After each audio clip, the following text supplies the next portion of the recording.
Doctor Kiran Kumar ರಾಯರ್ YouTube ಚಾನಲ್ಗೆ ಆತ್ಮೀಯ ಸ್ವಾಗತ. ಸ್ನೇಹಿತರೆ, ಇವತ್ತಿನ ಈ ಒಂದು ವಿಡಿಯೋದಲ್ಲಿ ನಾನು ವೆಬೆಕ್ಸ್ ಅಪ್ಲಿಕೇಶನನ್ನು ಡೌನ್ಲೋಡ್ ಮಾಡ್ಕೊಳ್ಳೋದು ಹೇಗೆ ಹಾಗೂ 2026-27ನೇ ಸಾಲಿನ ಅತಿಥಿ ಉಪನ್ಯಾಸಕ ಹುದ್ದೆಯ ಕೌನ್ಸಿಲಿಂಗನ್ನು ಅಟೆಂಡ್ ಮಾಡುವುದು ಹೇಗೆ ಎನ್ನುವುದನ್ನು ಈ ಒಂದು ವಿಡಿಯೋದಲ್ಲಿ ನಾನು ತಿಳಿಸ್ಕೊಡ್ತಾ ಇದ್ದೇನೆ. ಬನ್ನಿ ಸ್ನೇಹಿತರೆ, ಹಾಗಾದರೆ ತಿಳಿಯೋಣ. ಸ್ನೇಹಿತರೆ, ಮೊದಲಿಗೆ ನಾವು ಕ್ರೋಮ್ ಬ್ರೌಸರನ್ನು ಸರ್ಚ್ ಮಾಡ್ಕೋಬೇಕು. CHROME ಕ್ರೋಮ್ ಅಂತೇಳಿ ಹೊಡಿಬೇಕು. ಆಗ ನಮಗೆ ಇಲ್ಲೊಂದು ಬ್ರೌಸರ್ ಕಾಣುತ್ತೆ, ನೀವು ನೋಡ್ತಾ ಇರ್ಬೋದು. ಇದರ ಮೇಲೆ ಕ್ಲಿಕ್ ಮಾಡಬೇಕು, ಕ್ರೋಮ್ ಬ್ರೌಸರ್ ಮೇಲೆ. ಆಗ ಈ ರೀತಿ ಗೂಗಲ್ ಪೇಜ್ ಓಪನ್ ಆಗುತ್ತೆ. ಇಲ್ಲಿ ನೀವು ನೋಡ್ತಾ ಇರ್ಬೋದು, ಗೂಗಲ್ ಸರ್ಚ್ನಲ್ಲಿ ಅಂದರೆ ಈ ಗೂಗಲ್ ಸರ್ಚ್ನಲ್ಲಿ ನಾವೇನು ಮಾಡಬೇಕು ಅಂದರೆ DCE ಅಂಥೇಳಿ ಟೈಪ್ ಮಾಡಬೇಕು. DCE ಅಂತ ಹೊಡೆದ ತಕ್ಷಣ ಇಲ್ಲಿ ನಾವು DCEಯನ್ನು ಸೆಲೆಕ್ಟ್ ಮಾಡ್ಕೋಬೇಕು. DCEಯನ್ನು ಸೆಲೆಕ್ಟ್ ಮಾಡಿಕೊಂಡಾಗ ನಮಗೆ ಈ ರೀತಿಯಾಗಿ ಒಂದು ಪೇಜ್ ಓಪನ್ ಆಗುತ್ತೆ. ಕಾಲೇಜು ಶಿಕ್ಷಣ ಇಲಾಖೆ DCE Karnataka government.in website open ಆಗುತ್ತೆ. ಅಂದರೆ ಕಾಲೇಜು ಶಿಕ್ಷಣ ಇಲಾಖೆಯ ಇಂಡೆಕ್ಸ್ ಓಪನ್ ಆಗುತ್ತೆ. ಅದರ ಮೇಲೆ ನಾವು ಕ್ಲಿಕ್ ಮಾಡಬೇಕು. ಅದನ್ನು ಕ್ಲಿಕ್ ಮಾಡಿದ ನಂತರ ನಮಗೆ ಈ ರೀತಿ ಮತ್ತೆ ಇನ್ನೊಂದು ಪೇಜ್ ಓಪನ್ ಆಗುತ್ತೆ. ಅದರಲ್ಲಿ ನೀವು ನೋಡ್ತಿರ್ಬೋದು, ಪರಿಚಯ ಅಂತೇಳಿದೆ, ಸೇವೆಗಳು ಮತ್ತು ಇಲ್ಲಿ ಆನ್ಲೈನ್ ಸೇವೆಗಳು ಮತ್ತು ಸುತ್ತೋಲೆ ಮತ್ತು ದಾಖಲೆಗಳು ಅಂತೇಳಿದೆ. ಇಲ್ಲಿ ಆನ್ಲೈನ್ ಸೇವೆಗಳು, ಇದರಲ್ಲಿ ಒಂದನೆಯದ್ದು ಅತಿಥಿ ಉಪನ್ಯಾಸಕರ ಆಯ್ಕೆಗಾಗಿ ಆನ್ಲೈನ್ ಅರ್ಜಿ 2026-27 ಅಂತಿದೆ. ಅದರ ಮೇಲೆ ನಾವು ಕ್ಲಿಕ್ ಮಾಡಬೇಕು. ಇಲ್ಲಿ ನೀವು ನೋಡ್ತಾ ಇರ್ಬೋದು, ಅತಿಥಿ ಉಪನ್ಯಾಸಕರ ಆಯ್ಕೆಗಾಗಿ ಆನ್ಲೈನ್ ಅರ್ಜಿ 2026-27 ಅಂತೇಳಿದೆ. ಇಲ್ಲಿ ನೀವು ನೋಡಿದರೆ ಈಗಾಗಲೇ ಆ ಒಂದು ಶೆಡ್ಯೂಲನ್ನು ಬಿಟ್ಟಿದ್ದಾರೆ ಅವರು. 7ನೇ ತಾರೀಕಿನವರೆಗಿನ ಒಂದು ಶೆಡ್ಯೂಲನ್ನು ಇಲ್ಲಿ ಬಿಟ್ಟಿರುವಂಥದ್ದು ನಾವು ಕಾಣ್ತೀವಿ. ಅಂದರೆ 6 ದಿನದ ಒಂದು ಶೆಡ್ಯೂಲನ್ನು ಇಲ್ಲಿ ನೀಡಿದ್ದಾರೆ. ನೀವು ನೋಡ್ತಿರ್ಬೋದು, 1ನೇ ದಿನ ಏನು ಜಾಗ್ರಫಿ, ಸೋಷಲ್ ವರ್ಕ್ ಮತ್ತು ಉರ್ದು ಜರ್ನಲಿಸಮ್ ಇವು ಇದೆ. 2ನೇ ದಿನ ಅಂದರೆ 3ನೇ ತಾರೀಕಿಗೆ 3/8/2026 commerce, Kannada, political science, English, history, botany, geology, ಹೀಗೆ ಪ್ರತಿಯೊಂದು ದಿನ ಬೇರೆ ಬೇರೆ ಸಬ್ಜೆಕ್ಟ್ಗಳನ್ನು ಇಲ್ಲಿ ಏನು ಕೌನ್ಸ್ಲಿಂಗ್ ಮಾಡ್ತಾ ಇರುವಂಥದ್ದನ್ನು ನಾವು ಕಾಣ್ಬೋದು. ಇಲ್ಲಿ ಕೆಳಗಡೆ ಆ ಕೌನ್ಸ್ಲಿಂಗ್ ನಡೆಯುವಂತಹ ಬ್ಯಾಚು ಹಾಗೂ ಎಷ್ಟು ಸಂಖ್ಯೆ ಅವತ್ತು ನಡೀತದೆ ಅನ್ನೋಂಥ ಸೀರಿಯಲ್ ನಂಬರು, ಆನಂತರ ಸಬ್ಜೆಕ್ಟು, ಡೇಟು, ಕೊನೆಗೆ ವೆಬೆಕ್ಸ್ ಲಿಂಕನ್ನು ನೀಡಿದ್ದಾರೆ. ನೀವು ಇಲ್ಲಿ ನೋಡ್ತಾ ಇರ್ಬೋದು, ಇದು 1ನೇ ದಿನದ ಒಂದು ಟೈಮ್ ಟೇಬಲ್. ಅಂದರೆ 1ನೇ ತಾರೀಕಿನ ಒಂದು ಟೈಮ್ ಟೇಬಲನ್ನು ನೀಡಿದ್ದಾರೆ. ಇಲ್ಲಿ 11:30ಯಿಂದ 1ನೇ ದಿನ ಈ ಒಂದು ಕೌನ್ಸ್ಲಿಂಗ್ ಪ್ರಾರಂಭ ಆಗ್ತದೆ. ಇನ್ನು ಈ ಕೌನ್ಸ್ಲಿಂಗ್ ಅಟೆಂಡ್ ಆಗಬೇಕಾದ್ರೆ ನಿಮಗೆ ವೆಬೆಕ್ಸ್ ಲಿಂಕನ್ನು ಇಲ್ಲಿ ನೀಡಿದ್ದಾರೆ. ಒಂದು ವೇಳೆ ನಿಮ್ಮ ಮೊಬೈಲ್ನಲ್ಲಿ ವೆಬೆಕ್ಸ್ ಅಪ್ಲಿಕೇಶನ್ ಇಲ್ಲದೇ ಇದ್ದರೆ ಅದನ್ನು ಯಾವ ರೀತಿಯಾಗಿ ಡೌನ್ಲೋಡ್ ಮಾಡ್ಕೋಬೇಕು ಅಂತಂದರೆ, ನೀವು ಇಲ್ಲಿರುವಂತಹ ವೆಬೆಕ್ಸ್ ಲಿಂಕ್, ಕೌನ್ಸ್ಲಿಂಗ್ ಲಿಂಕ್ ಏನಿದೆಯೋ ಅದನ್ನು ನೀವು ಕ್ಲಿಕ್ ಮಾಡ್ಕೋಬೇಕು. ಆಗ DCE karnataka.government.in ಸೇಸ್ ಅಂತ ಹೇಳೈತೆ. ಇಲ್ಲಿ ಸ್ವಲ್ಪ ನೋಟಿಫಿಕೇಷನ್ ಕೊಡ್ತಾರೆ. ನೀವು ಇಲ್ಲಿ ಏನು ಮಾಡಬೇಕು, ಕ್ಲಿಕ್ ಓಕೆ ಪ್ರೋಸೆಸನ್ನು ಮಾಡಬೇಕು. ಇದು ಆದ ನಂತರ ಮತ್ತೆ ಇನ್ನೊಮ್ಮೆ ಓಕೆ ಪ್ರೋಸೆಸ್ ಕೇಳ್ತದೆ. ಅಲ್ಲಿ ಮತ್ತೆ ಓಕೆ ಪ್ರೋಸೆಸನ್ನು ನೀವು ನೀಡಬೇಕು. ಆಗ ಇಲ್ಲಿ ನೀವು ವೆಬೆಕ್ಸ್ ಆ್ಯಪ್ ಈಸ್ ರಿಕ್ವೈರ್ಡ್ ಅಂತೇಳಿ ಬರುತ್ತೆ. ಅದನ್ನು ನೀವು ಏನು ಮಾಡಬೇಕು ಅಂತಂದರೆ ಡೌನ್ಲೋಡು, ಇಲ್ಲಿ ನೀವು ಸ್ವಲ್ಪ ಲೇಟ್ ಆದರೆ ಈ ರೀತಿಯಾಗಿ ಮತ್ತೆ ಹೋಗ್ತದೆ. ಮತ್ತೆ ನೀವು ಬ್ಯಾಕ್ ಹೋಗಿ ಇದನ್ನು ನೋಡ್ಕೋಬೇಕು. ಡೌನ್ಲೋಡ್ ಆ್ಯಪ್ ಅನ್ನೋದ್ರ ಮೇಲೆ ನೀವು ಕ್ಲಿಕ್ ಮಾಡ್ಕೋಬೇಕು. ಯಾಕಂದರೆ ಅಲ್ಲಿ ನೀವು ಕಂಟಿನ್ಯೂ ಕ್ಲಿಕ್ ಮಾಡ್ಕೊತ ಹೋದರೆ ಏನಾಗಲ್ಲ, ಈ ಡೌನ್ಲೋಡ್ ಆ್ಯಪ್ ಮೇಲೆ ಕ್ಲಿಕ್ ಮಾಡಬೇಕು. ಇಲ್ಲದೇ ಇದ್ದರೆ ಅದು ಮತ್ತೆ ಬ್ಯಾಕ್ ಹೋಗ್ತದೆ. ಆಗ ನಿಮಗೆ ಲೇಟ್ ಆಗುತ್ತೆ. ಮತ್ತು ನೀವು ಬ್ಯಾಕ್ ಹೋಗಿ ಲಿಂಕ್ ಮೇಲೆ ಕ್ಲಿಕ್ ಮಾಡಿ ಈ ರೀತಿಯಾಗಿ ಬರಬೇಕು. ಇಲ್ಲಿ ಪ್ಲೇಸ್ಟೋರಿಗೆ ಬರ್ತದೆ. ಆಗ ಪ್ಲೇಸ್ಟೋರಿಗೆ ಬಂದಾಗ ವೆಬೆಕ್ಸ್ ಅಂತ ಬರ್ತದೆ. ಇಲ್ಲಿ ಇನ್ಸ್ಟಾಲ್ ಅಂತೇಳಿ ನೀವು ಹೊಡೆದ್ರೆ ಆಗ ನಿಮಗೆ ಈ ವೆಬೆಕ್ಸ್ ಅಪ್ಲಿಕೇಶನ್ ಇನ್ಸ್ಟಾಲ್ ಆಗೋದಕ್ಕೆ ಪ್ರಾರಂಭ ಆಗ್ತದೆ.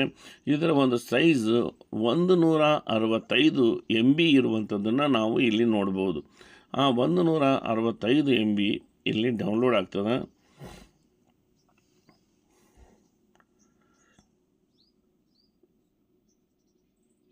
ಇಲ್ಲಿ 1-2 ಸೆಕೆಂಡ್ 2-3 ನಿಮಿಷ ಅದನ್ನು ನೀವು ಕಾಯಬೇಕಾಗ್ತದೆ. ಇಲ್ಲಿ ನೋಡಿರಿ, ಸ್ಪೀಡ್ ಇತ್ತಂದ್ರೆ ಭಾಳ ಬೇಗ ಆಗುತ್ತೆ. ಈಗ ಇನ್ಸ್ಟಾಲ್ ಆಯ್ತದು ನೋಡಿ, ಇನ್ಸ್ಟಾಲಿಂಗ್ ವೆಬ್ಎಕ್ಸ್ ಇನ್ಸ್ಟಾಲಿಂಗ್ ಅಂತೇಳಿ ಬರ್ತದೆ. ವೆರಿಫೈ ಆಯಿತು, ಈಗ ಇನ್ಸ್ಟಾಲ್ ಆಯಿತು. ಇನ್ನು ಮುಂದೆ ನಾವೇನು ಮಾಡ್ಬೇಕಂದ್ರೆ ಓಪನ್ ಅಂಥೇಳಿ ಹೊಡಿಬೇಕು. ಆಗ ಅಲ್ಲಿ ಮುಂದೆ ಏನಾಗ್ತದೆ ಅಂದರೆ ಇದ್ರದ್ದು ಏನೇನು ಎಲ್ಲ ಕರೆಕ್ಟ್ ಆಯ್ತು ಅಂಥೇಳಿ ತೋರಿಸೋದು. ಆನಂತರ ನಾವು ಮತ್ತೆ ಬ್ಯಾಕ್ ಹೋಗ್ಬೇಕು. ಬ್ಯಾಕ್ ಹೋಗಿ ಮತ್ತೆ ಓಕೆಯನ್ನು ಹೊಡೆದಾಗ ಇಲ್ಲಿ allow Webex to send your notification ಅಂತದೆ. ಅಲೋ ಅಂತ ಹೋಗ್ತೀರಿ. ಇನ್ನು ಸೈನ್ ಇನ್ ನೀವು ಒತ್ತಬೇಕು. ಸೈನ್ ಅಪ್ ಸೈನ್ ಇನ್ ಅಂತೈತೆ, ಸೈನ್ ಇನ್ ಒತ್ತಬೇಕು. ಇಲ್ಲಿ ನಿಮ್ಮ ಮೇಲ್ ಅಡ್ರೆಸ್ಸನ್ನು ಹಾಕಬೇಕು. ನೆಕ್ಸ್ಟ್ ಅಂತೇಳಿ ಒತ್ತಬೇಕು.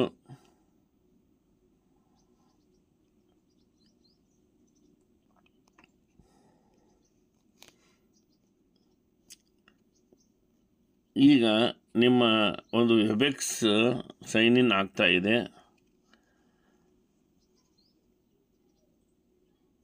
ಇಲ್ಲಿ ಒಂದು 2 ಸೆಕೆಂಡ್ ನೀವು ಕಾಯಬೇಕಾಗ್ತದೆ. ಈಗ ಸೈನ್ ಇನ್ ಆಯಿತು. ಮತ್ತೆ allow Webex to record audio ಅಂತೇಳಿದೆ.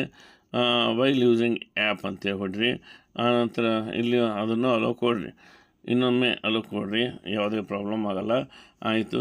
ಇಷ್ಟು ಆದ ತಕ್ಷಣ ನಿಮ್ಮ ಅಪ್ಲಿಕೇಶನ್ ಈಗ ನೀವು ಕೌನ್ಸ್ಲಿಂಗ್ ನಡೆಸೋದಕ್ಕೆ ಸಿದ್ಧರಾಗಿದ್ದೀರಿ ಅಂಥೇಳಿ ಅರ್ಥ. ನೋಡಿ, ಇಲ್ಲಿ ಕನೆಕ್ಟ್ ಯುವರ್ ಕ್ಯಾಲೆಂಡರ್ ಅಂತ ಹೇಳುತ್ತೆ. ಇಲ್ಲಿ ಡಾಕ್ಟರ್ ಅಂದ್ರೆ ನಮ್ಮ ಹೆಸರು ಬರುತ್ತೆ. ಇದೆಲ್ಲ ಬಂದರೆ ಇಲ್ಲಿಗೆ ನಿಮ್ಮ ಒಂದು ಅಪ್ಲಿಕೇಶನ್ ಕೌನ್ಸ್ಲಿಂಗ್ಗೆ ಹಾಜರಾಗೋದಕ್ಕೆ ಸಿದ್ಧ ಆಗೈತೆ ಅಂಥೇಳಿ ನೀವು ತಿಳ್ಕೊಬೇಕು. ಮತ್ತೆ ಬ್ಯಾಕ್ ಹೋಗ್ರಿ.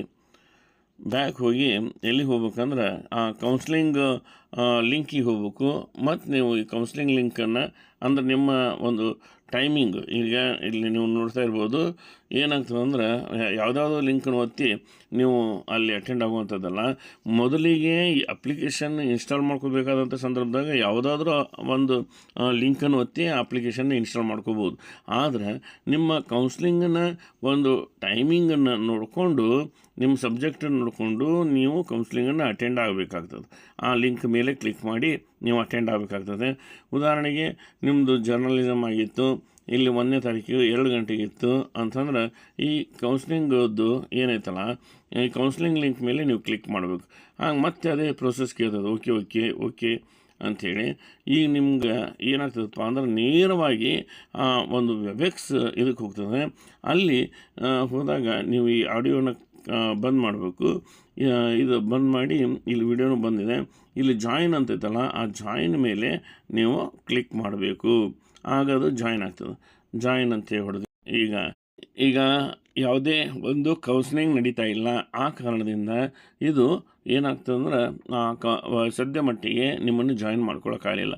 ಯಾವಾಗ ಅವರು ಹಾಸ್ಟ್ ಬರ್ತಾರೋ ಆಗ ನಿಮ್ಮ ಒಂದು ಏನು ರಿಕ್ವೆಸ್ಟ್ ಐತೋ ಅದ್ರ ಮೇರೆಗೆ ನೀವು ಇಲ್ಲಿ ಈ ಒಂದು ಕೌನ್ಸ್ಲಿಂಗ್ ಅಟೆಂಡ್ ಆಗೋಕ್ಕೆ ಸಾಧ್ಯ ಐತಿ ಅಂತೇಳಿ ಇಲ್ಲಿ ಹೇಳ್ತಾ ಇವತ್ತಿನ ಈ ಒಂದು ವಿಡಿಯೋ ಬಹುಶಃ ನಿಮಗೆ ಉಪಯುಕ್ತ ಆಯಿತು ಅಂತೇಳಿ ತಿಳ್ಕೊತಿದ್ದೀನಿ. ಸ್ನೇಹಿತರೆ, ಈ ರೀತಿಯಾಗಿ ನೀವು ಈ ಒಂದು ವೆಬ್ಎಕ್ಸ್ನಲ್ಲಿ ಮೀಟಿಂಗ್ಗೆ ಹಾಜರಾಗ್ಬೋದು. ಇನ್ನೂ ಒಂದು ಇಲ್ಲಿ ನಿಮ್ಮ ಭಾಳ ಮಂದಿಗೆ ಏನಾಗ್ತದೆ ಅಂದ್ರೆ ವಿಡಿಯೋ ಆಫ್ ಮಾಡಿರಿ ಅಂತಿರ್ತಾರೆ. ನೀವು ವಿಡಿಯೋ ಆಫ್ ಮಾಡೋಕ್ಕಾಗೋದಿಲ್ಲ. ಇಲ್ಲಿ 2 ಚಿತ್ರಗಳದಾವ, ನೀವು ನೋಡ್ತಾ ಇರ್ಬೋದು. ಒಂದನೇದ್ದು ಆಡಿಯೋದ್ದು, ಅಂದರೆ ನಮ್ಮ ಸೌಂಡ್ ಅವ್ರಿಗೆ ಕೇಳಬಾರ್ದು ಅಂದ್ರೆ ಈ ಒಂದು ಆಡಿಯೋನ ನಾವು ಕ್ಲಿಕ್ ಮಾಡ್ಕೋಬೇಕು. ಈಗ ನೋಡಿದೆ, ಈಗ ಇದು ಓಪನ್ ಇದೆ, ಹಸಿರಿದ್ರೆ ಓಪನ್ ಇದ್ದಂಗೆ, ಒಂದು ವೇಳೆ ಇದು ಕೆಂಪು ಮೇಲೆ ಹಿಂಗೆ ಬಾರ್ ಬಂದ್ರೆ ಬಂದಿದ್ದಂಗೆ. ಅದೇ ರೀತಿ ವಿಡಿಯೋ ಬಂದ್ ಮಾಡಿರಿ ಅಂತ ಹೇಳ್ತಿರ್ತಾರೆ. ಆಗ ಇದು ವಿಡಿಯೋ ಚಿತ್ರ. ಇದನ್ನು ನಾವು ಈ ರೀತಿ ಓದ್ತಿರ ಇಲ್ಲಿ ಏನಾಗ್ತದೆ ಅಂದರೆ ಇಲ್ಲಿ ಇದನ್ನು ಒತ್ತಿರ ಓಪನ್ನು, ಇದನ್ನು ಒತ್ತಿರ ಕ್ಲೋಸ್. ನೋಡಿರಿ, ಇಲ್ಲಿ ನಾವು ಇದನ್ನು ಈ ರೀತಿಯಾಗಿ ಮಾಡಬೇಕಾಗ್ತದೆ. ನಂತರ ಎಲ್ಲ ಮುಗಿದ ನಂತರ ನಾವು ಲಾಗೌಟ್ ಆಗಬೇಕಾದ್ರೆ ಇದನ್ನು ನೋಡಿರಿ, ಲೀವ್ ಮೀಟಿಂಗ್ ಅನ್ನೋದನ್ನು ಅಂದರೆ ಇಂಟು ಮಾರ್ಕ್ ಏನಾಯಿತು ಇದನ್ನು ನಾವು ಹೊಡಿಬೇಕು. ಇದನ್ನು ಹೊಡೆದು ಲೀವ್ ಮೀಟಿಂಗ್ ಅಂತೇಳಿ ನಾವು ಹೊರಗಡೆ ಹೋಗ್ತೀವಿ. ಅಲ್ಲಿವರೆಗೂ ಅದು ಮೀಟಿಂಗ್ನಲ್ಲಿ ಜಾಯ್ನ್ ಆಗಿ ಇರ್ತದೆ. ನಾವು ಕ್ಯಾನ್ಸಲ್ ಮಾಡಿದ್ರು ಅದು ಜಾಯ್ನ್ ಆಗಿ ಇರ್ತದೆ. ಆ ಕಾರಣದಿಂದ ಅದನ್ನ ಲೀವ್ ಮೀಟಿಂಗ್ ಮಾಡ್ಕೋಬೇಕು.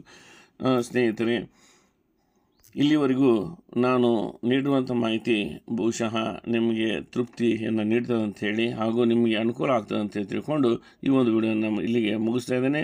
ಮುಂದಿನ ವಿಡಿಯೋದೊಂದಿಗೆ ಮತ್ತೆ ನೀವು ಭೇಟಿಯಾಗೋಣ. ಜೈ ಹಿಂದ್, ಜೈ ಕರ್ನಾಟಕ.